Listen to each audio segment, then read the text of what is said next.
तर नमस्कार भावांनो, काल महिना 50,000 चॅलेंजचा 7वा दिवस होता. कंप्लीट पण झाला, 2,000 कमाई पण झाली. पण त्यासाठी लागले आपल्याला 18 तास. 18 तास लागायचं मेन कारण माहितीये का आज काय व्हायला लागले, ते म्हणजे मीटर व्यवसाय. काही मीटरनी कस्टमर यायला तयार होत नाही आणि त्याचं मेन जबाबदार आहे ते म्हणजे सगळे रिक्षावाले. कारण की आपली एकी नाहीये. अरे एकी ठेवा रे. मी काल भरपूर कस्टमरला बोललो, त्यातले फक्त 2 कस्टमर मीटरने तयार झाले. प्रेमाने बोलून मी त्यांना तयार केलं. सगळ्यांना प्रेमानेच बोलतो, पण तो तयार होत नाही. त्याचं मेन कारण काय माहितीये का, की आपली एकी नाही. आणि दुसरं अजून एक कारण आहे की त्यांना आपले नियम व्यवस्थित समजत नाहीत. आपण त्यांना समजून सांगत नाहीत.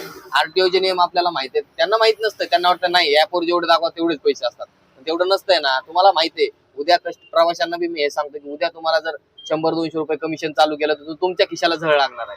त्यामुळे तुम्ही पण कायद्यामध्ये राहा, आरटीओचे नियम जरा समजून घ्या आणि मीटरने तुम्ही बी यायला तयार व्हा.